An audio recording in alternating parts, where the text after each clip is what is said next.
Good morning students, welcome to my channel ultimate science. और आज हम लेके आए हैं class +2 chapter number 1 the solid state. इसका मेन टॉपिक इम्परफेक्शन और डिफेक्ट्स इन क्रिस्टलाइन सॉलिड। बच्चे, आपने मेरे पिछले वीडियो में आपने पढ़ा था डिफेक्ट्स जो है 2 टाइप के हैं, पॉइंट डिफेक्ट्स, लाइन डिफेक्ट्स। और पॉइंट डिफेक्ट फर्दर 3 टाइप्स के हैं, stoichiometric defect, non stoichiometric defect, impurity defects. और उसमें मैंने आपको स्टोचियोमेट्रिक डिफेक्ट के types, Schottky defect and Frenkel defect explain किया था। आज हम बात करके चलते हैं non stoichiometric defect. What is non stoichiometric defect? वही same case, stoichiometric mean ratio. If the ratio of number of cations and anions remains same after the defect, then this is called stoichiometric defect. And if the ratio of number of cations and anions does not remain same after the defect, then this is called non-stoichiometric defect. यानी कि किसी crystalline solid में शुरू में ratio क्या आनी चाहिए थी, केटाइंस और एनाइंस की रेशियो 1:1। और यदि डिफेक्ट के बाद भी 1:1 आ जाती है तब तो वो डिफेक्ट कौन सा होगा? स्टोचियोमेट्रिक डिफेक्ट। और यदि 1:1 नहीं आती है तो वो कौन सा होगा? Non stoichiometric defect. तो नहीं आने में यानी कि number of cations and anions की रेशियो सेम ना होने की 2 वजह हो सकती है। Either the cations will become more or the anions will become more. तो यदि केटाइंस मोर हो जाएंगे, and we know metals form cations, metals have tendency to lose the electrons, it means they will metals form cations. So cation यदि extra हो जाने हैं तो इसका मतलब क्या है? मेटल पार्ट एक्सेस हो जाएगा। This is called metal excess defect. और यदि हमारे पास अनायन ज्यादा हो गए, इसका मतलब क्या है? केटाइन कम हो गए, तो इसका मतलब क्या होगा? केटाइन कम हो गए यानी कि मेटल पार्ट कम हो गया, तो this is metal deficiency defect. So non-stoichiometric defect, they are further of 2 type. One is metal excess defect, second है metal deficiency defect. अब हम इस वीडियो के अंदर सिर्फ मेटल एक्सेस डिफेक्ट के बारे में पढ़ेंगे। मेटल डेफिशिएंसी डिफेक्ट और इम्प्योरिटी डिफेक्ट ये हमारे नेक्स्ट वीडियो में होंगे। So what is metal excess defect? It is a non stoichiometric defect. Clear? Means the ratio of number of cations and anions does not remain same after the defect, यानी कि ratio 1:1 नहीं है दोनों में। But इसमें क्या है हमारे पास? cations पार्ट क्या है? That will become more. If the ratio of number of cations and anions does not remain same after the defect, then this is called non-stoichiometric defect. And non-stoichiometric defects are of 2 types. One is metal excess defect, second is metal deficiency defect. अब हम बात करते हैं metal excess defect. Metal excess defect occurs by 2 ways. First method is by anionic vacancy, and second है by the presence of an extra cation and an extra electron in the interstitial site. अब हम दोनों का explain करेंगे। हम बात करें metal excess defect. किसकी बात करें? Metal excess defect. फर्स्ट है metal excess defect by anionic vacancy. 2 methods है मेटल एक्सेस डिफेक्ट के, दोनों समझेगा। पहला मेथड है metal excess defect by anionic vacancy. क्या है metal excess defect by anionic vacancy? If one anion is missing from its lattice site and the anionic vacancy so created is occupied by an electron in any crystalline solid. किसी crystalline solid में one अनायन अपनी जगह को छोड़ के बाहर चला जाए, एक बच्चा अपनी सीट से उसके बाहर चला जाए, and one electron comes to occupy the anionic vacancy so created. Anion के जाने के बाद जो जगह खाली होती है उसे बोलते हैं अनायनिक वैकेंसी, और कैटायन के जाने के बाद जो जगह खाली होती है उसे क्या बोलते हैं? Cationic vacancy. उस होल को, उस एम्प्टी स्पेस को बोलते हैं। So if one anion is missing from its lattice site and the anionic vacancy so created is occupied by an electron, then this is called metal excess defect by anionic vacancy.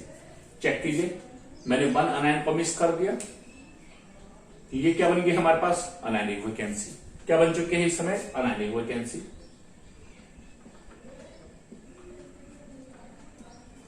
इस anionic vacancy के अंदर मैंने क्या रखा है आपके सामने? 1 electron. Electron को स्मॉल से शो करते हैं, minus charge. Then this is called metal excess defect by anionic vacancy. And this electron is having one special name. This electron is called F centre. क्या बोलते हैं इसे? F centre. क्या बोलते हैं इसे? F centre. क्लियर? ये तो होगी इसकी डेफिनेशन। अब बात वही पहली चीज चेक करनी है whether this is a stoichiometric defect or non stoichiometric defect. बड़ा simple method, number of cations and anions before defect, after defect. शुरू में नंबर ऑफ कैटायंस कितने थे? 1 2 3 4 5 6 7 8। Number of cations A positive 8। Number of anions 1 2 3 4 5 6 7 8। Number of anions 8। Ratio of number of cations and anion, number of A positive ratio number of B negative, 8 ratio 8, that is 1:1। यानी कि जिस समय तक किसी crystalline solid में कोई defect नहीं हुआ उस समय number of cations and anions की रेशियो क्या थी? 1:1। आप जरा चेक कीजिए नंबर ऑफ कैटायंस कितने हैं आपके सामने? A positive, number of cations A positive 1 2 3 4 5 6 7 8। Number of anions B negative 1 2 3 4 5 6 7। आपके माइंड में आएगा सर इलेक्ट्रॉन को काउंट नहीं किया। ध्यान दीजिए बेटा, इलेक्ट्रॉन जो है it is a independent species and it is not अनायन। ये अनायन नहीं है, भले चार्ज इक्वल है लेकिन अनायन नहीं है। और हम यहां नंबर ऑफ कैटायंस और नंबर ऑफ अनायंस काउंट कर रहे हैं। ठीक है, क्लियर? तो इसलिए नंबर ऑफ अनायन कितने हैं? 7। अब number of A positive ratio number of B negative कितना आ गया? 8 rotation.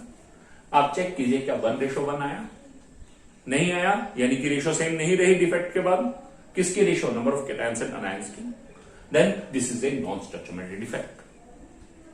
This is a non stoichiometry defect. तो आपके पास मैंने बताया नॉन स्टोइचियोमेट्री डिफेक्ट में क्या था? The ratio of number of cations and anions does not remain same after the defect. तो सेम नहीं रही, इसलिए non stoichiometry defect. Next thing ये जरूर चेक करना है whether this compound is electrically neutral और नॉट। इलेक्ट्रिकली न्यूट्रल भी है या नहीं है? अब चेक कीजिए वही सेम केस। हमारे पास total charge on crystalline solid after metal excess defect. अब देखिए 8 कैटायन है, उनका कितना चार्ज है? +1 +8। 7 अनायन है, उनका क्या चार्ज है? -7। अब बात आ गई इलेक्ट्रॉन की। इलेक्ट्रॉन भी तो प्रेजेंट है, उस पर चार्ज क्या है? -1। क्या चार्ज है? -1। तो उसके चार्ज को यहां काउंट किया जाएगा। नंबर ऑफ कैटायंस अनायंस में काउंट नहीं किया जाएगा, चार्ज के हिसाब से काउंट किया जाएगा। तो +8 -8 आंसर क्या था? 0। It means compound is electrically neutral. Compound कैसा है? Electrically neutral. पॉइंट समझ आया? तो अब आपके पास डेफिनेशन क्या कहेंगे? Metal excess defect by anionic vacancy. If one anion is missing from its lattice site and the anionic vacancy so created is occupied by an electron in such a way is done say so that electrical neutrality remain maintained, then this defect is called metal excess defect by anionic vacancy. And the electron which occupy anionic vacancy, this electron is called F center. इसे क्या बोलते हैं? F center. अब F center के बारे में बहुत ज्यादा क्वेश्चन आते हैं। This F center is responsible for the color of compound. ये सेंटर जो है कंपाउंड के कलर के लिए रिस्पॉन्सिबल है, यानी कि कंपाउंड का कलर क्या होगा वो इस एफ सेंटर के ऊपर डिपेंड कर रहा है। क्लियर? एक चीज और, हमें डेंसिटी के बारे में बताना है। आप यहां देख रहे हैं इस समय यहां कितने पार्टिकल थे? 16। 8 A positive, 8 A negative, 8 B negative. Total particles कितने थे? 16। यानी कि यहां 16 पार्टिकल का मास था। अब यहां कैटायंस 8 है, अनायन 7, यानी कि 15 पार्टिकल्स हैं। 15 तो आयंस हैं एंड 1 इलेक्ट्रॉन। और आप जानते हैं इलेक्ट्रॉन का मास कितना है? +1 क्लास में पढ़ा, मास ऑफ 1 इलेक्ट्रॉन कितना है? 9.11 इंटू 10⁻³ किलोग्राम, यानी कि नेग्लिजिबल मास -31। यानी कि इलेक्ट्रॉन का मास ना के बराबर है। यानी कि इसके कंपैरिजन में बिफोर डिफेक्ट और आफ्टर डिफेक्ट की बात करें तो इसके कंपैरिजन में तो क्रिस्टलाइन सॉलिड का मास ज्यादा था और डिफेक्ट के बाद मास क्या हो गया? कम, जबकि वॉल्यूम सेम है। So density will decrease. Density will decrease बता देंगे, density of crystalline solid will decrease. अब इसके ऊपर हमारे पास metal excess defect by anionic vacancy, इसके 2 क्वेश्चंस आते हैं। सेम क्वेश्चंस हैं, सिमिलर क्वेश्चन क्या है? Why NaCl becomes yellow on heating in atmosphere of sodium vapors. कि NaCl सोडियम क्लोराइड जिसे हम नमक बोलते हैं, जब हम उसे हीट करते हैं और सोडियम वेपर्स के प्रेजेंस में, then what will happen? It will becomes yellow in color. Question आता है why? Same question lithium chloride के लिए आता है. लिथियम क्लोराइड के केस में हम पिंक कलर बोलेंगे. why lithium chloride becomes pink on heating in atmosphere of lithium vapors हो जाएगा. सेम क्वेश्चन KCl के बारे में आता है. why KCl appears yellow, KCl appears violet on heating in atmosphere of potassium vapors. इन तीनों ही question का आंसर सिमिलर है, सिर्फ NaCl की जाए लिथियम क्लोराइड KCl होगा और Na की जाए लिथियम एंड क्लोरीन होगा और लिथियम एंड पोटेशियम होगा. अब समझिएगा कैसे. Whenever NaCl is heated in the atmosphere of lithium sodium vapors, so यहां मान लीजिए A पॉजिटिव जाए क्या है, Na पॉजिटिव है और B नेगेटिव जाए क्या है, Cl नेगेटिव है. देखिएगा ध्यान से. Na positive, Cl negative, Na positive, Cl negative, Na positive, Cl negative, Na positive, Cl negative, Na positive, Cl negative, Na positive, Cl negative, Na positive, Cl negative, Na positive, Cl negative. This is the arrangement of Na positive and Cl negative ion. Whenever NaCl, this compound, is heated in the atmosphere of sodium vapors, then what will happen? Then the sodium metal atoms, they gets deposited around the surface of this sodium chloride crystals. Clear हो गया this? कि whenever sodium chloride is heated in the atmosphere of sodium vapors, then sodium metal atoms which are present in vapors, they gets deposited around the surface of that crystals. उस समय क्या होगा? After this, the Cl negative ions from the crystalline solid से Cl negative ions will come towards the surface. यहां surface पे आएंगे. Cl negative ion यहां से आ गया surface पे, and they will ionize the sodium metal atom या ionize the deposited sodium metal atom into Na positive and electrons. Clear? कोई doubt? दोबारा बताते हैं.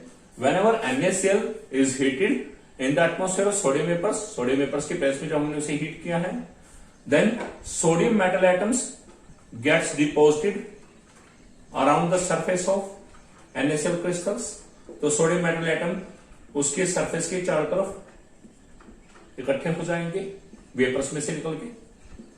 उसके बाद क्या होगा? Then Cl negative ions from the crystalline solid will come out.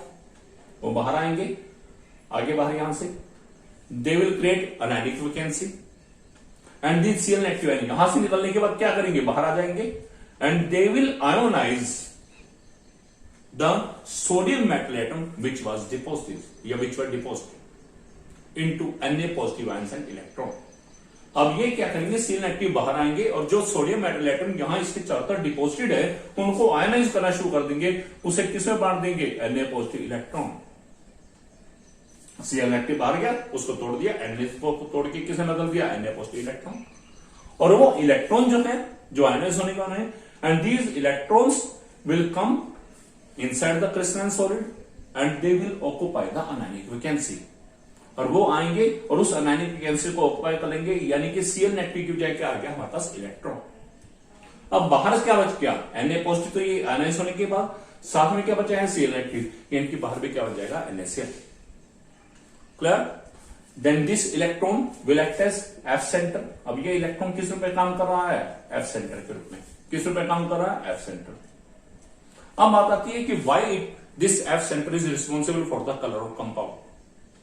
आप समझिएगा. Whenever this NaCl is heated in the atmosphere of sodium vapors, then these electrons, these F center electrons will absorb energy. Energy absorb करेंगे. Energy absorb करके अपने plus में पढ़ा भी है. Energy absorb करी, they will jump from the lower level to the higher level. Lower level को हम क्या बोलते हैं? Ground state. और हायर लेवल को हम क्या बोलते हैं, excited state. Clear? These F-center electrons will absorb energy and they will jump from ground state to excited state after absorption of energy. And we know excited state is unstable. So these electrons will come back to the ground state. वापस आएंगे। जब ऊपर गए थे ground state से excited state, तब energy absorb हुई थी। अब एक्साइटेड स्टेट से ग्राउंड स्टेट आ रहा है तो एनर्जी क्या होगी, रिलीज।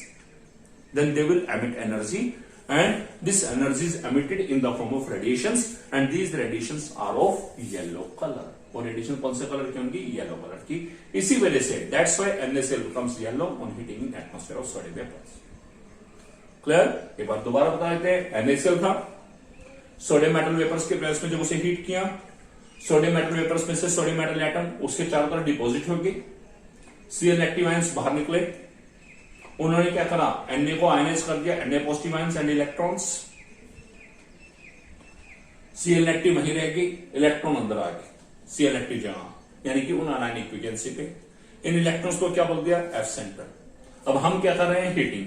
जब हीट कर रहे हैं, then these F centre electron will absorb energy and they will jump from ground state to excited state. Excited state is unstable, electron will come back to the ground state after emitting energy. जब नीचे से ऊपर जाना है ground state से excited state तो energy absorb, और excited state से ग्राउंड स्टेट आना तो energy release, and energy is release in the form of radiations and these radiations are of yellow colour. यदि यही क्वेश्चन लिथियम क्लोराइड का होता तो आप बोलते these radiations are of pink colour. Potassium chloride का क्वेश्चन होता तो these radiations are of violet colour. And that's why NaCl becomes yellow on heating in atmosphere of sodium vapors। very important question। Clear? Okay, अब हम बात करते हैं next, metal excess defect by the presence of one extra cation and one extra electron in interstitial site. आपके सामने है बेटा।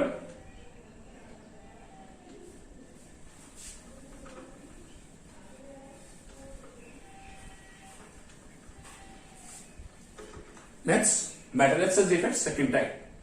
Metal excess defect by the presence of one extra cation and one extra electron in interstitial site। अब इस case में क्या होगा, ध्यान से देखिएगा।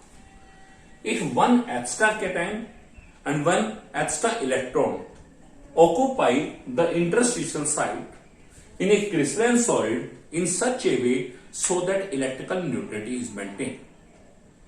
इसका मतलब क्या है, मैंने जो इसका एक्चुअल स्ट्रक्चर था उसको एज इट इज रहने दिया, उस सीक्वेंस में कोई बदलाव नहीं किया। एक एक्स्ट्रा कैटायन लिया A पॉजिटिव और एक एक्स्ट्रा इलेक्ट्रॉन लिया E माइनस, और उसे क्या करा मैंने, इनमें से किसी पार्टिकल की पोजीशन नहीं चेंज की, यानी कि लेटिस साइड को बिना छेड़े उन्हें सीधा सीधा इंटरस्टिशियल साइड पे रख दिया। कहीं भी रख सकते हैं, मान लो मैंने A पॉजिटिव यहां रख दिया, इलेक्ट्रॉन यहां रख दिया। So these A positive and electron, these are the extra cation and extra electron, यानी कि मैं बाहर से डाल रहा हूं। अब यहां A पॉजिटिव है तो मैं +1 वाला डाला है, यहां मान लो ये सारे A+2 होते तो यहां मैं +2 वाला डाल सकता था, कुछ भी डाल सकते हैं, बट सेम चार्ज वाला। Clear? If one extra cation and one extra electron occupy the interstitial site of any crystalline solid in such A way so that electrical neutrality is maintained, then this defect is called metal excess defect by the presence of one extra cation and one extra electron। अब check करना है इन interstitial site. Check क्या करना है, first of all वही कि whether this is the stoichiometric defect or non stoichiometric defect. तो number of cations A positive 1 2 3 4 5 6 7 8 और ये 9, क्योंकि मैंने आपको बताया था लेटिस साइड मान लिया स्टूडेंट्स को अलॉट किए हुए बेंचेस, और जो बेंचेस के बीच में एम्प्टी स्पेस फ्लोर है वो क्या हो गया, इंटरस्टिशियल साइड, यानी कि बेंचेस पे तो स्टूडेंट बैठे हैं, साथ साथ फ्लोर पे भी बैठा है। तो number of cations A positive कितना हो गया, 9 है, तो उसी पार्टिकल में उसी क्रिस्टलाइन सॉलिड के अंदर। Number of anions B negative 1 2 3 4 5 6 7 8। यहां मैं आपको एक बार दोबारा बता देना चाहता हूं कि इलेक्ट्रॉन्स जो हैं उनकी चार्ज जो है अनायन की इक्वल है, यानी कि -1 है, लेकिन इलेक्ट्रॉन्स आर नॉट अनायंस। इसलिए जब हम काउंटिंग की बात करेंगे तो यहां उसे काउंट नहीं करेंगे, यदि चार्ज की बात है तब उसका चार्ज काउंट किया जाएगा। तो number of anions B negative कितना है, 8। Number of A positive ratio number of B inactive, check कीजिए कितना आ गया 9:8।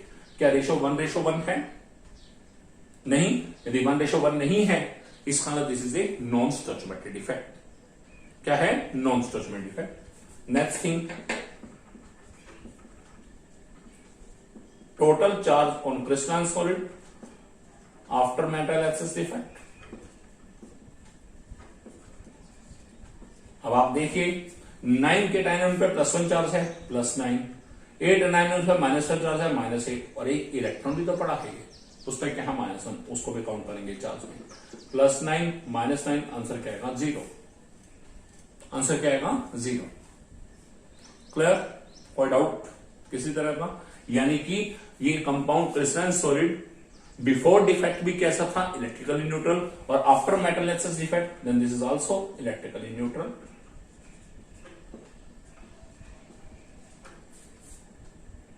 अब एक बात आती है डेंसिटी। डेंसिटी विल इंक्रीज और डिक्रीज या रिमेन सेम।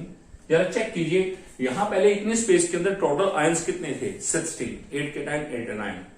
अब यहां इतने ही स्पेस के अंदर टोटल आयंस कितने हैं?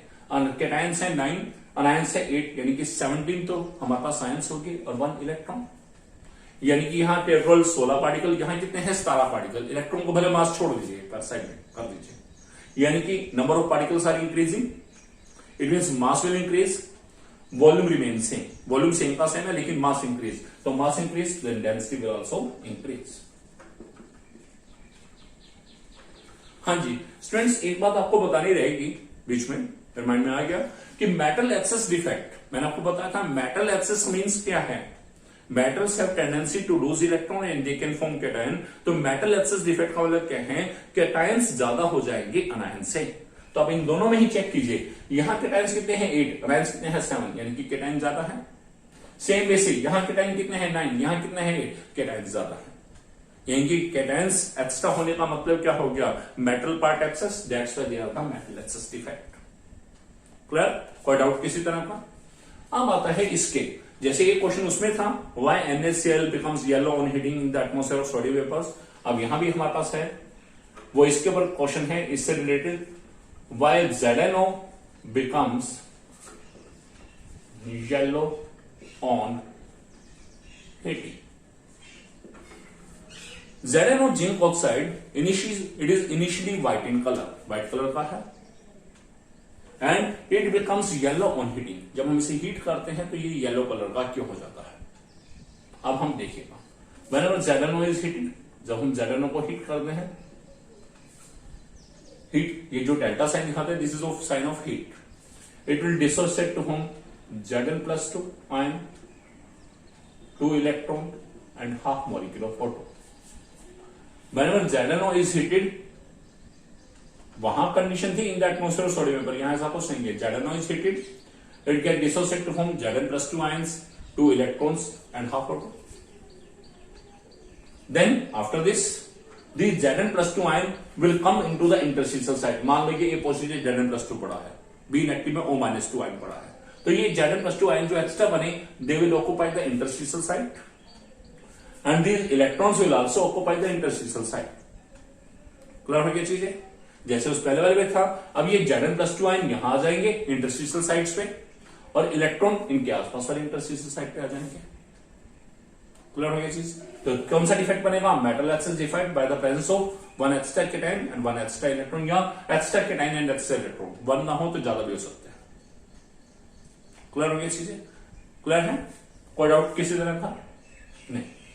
अब आपके पास होगा क्या?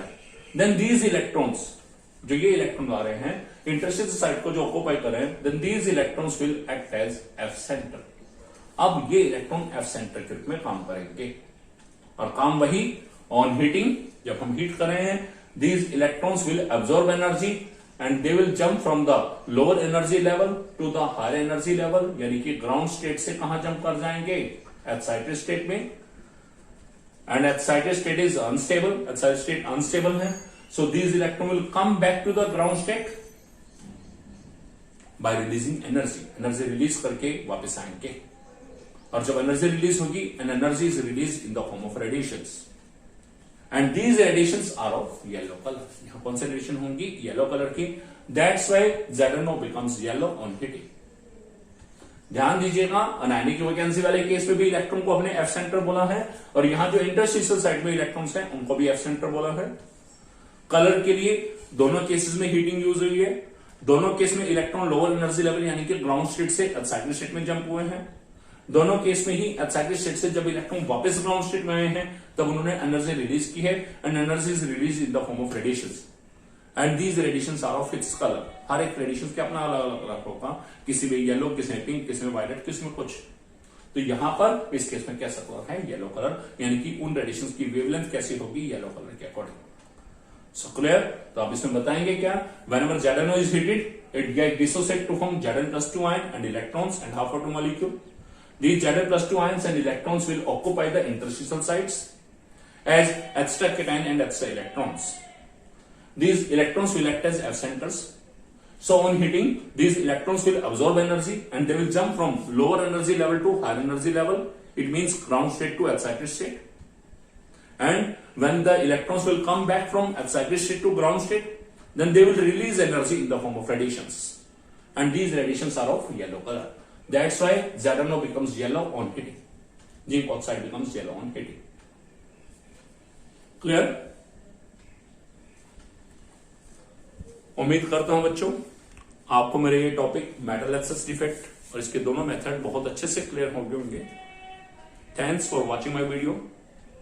लाइक, कमेंट और शेयर कीजिएगा बच्चे मेरे वीडियो को यदि आपको वीडियो अच्छे लगे, और मेरे channel ultimate science by Satish Kalra को सब्सक्राइब कीजिएगा। मिलते हैं नेक्स्ट वीडियो में। नेक्स्ट वीडियो में हमारे टॉपिक्स होंगे metal deficiency defect and impurity defect. तब तक के लिए bye, thanks and best wishes.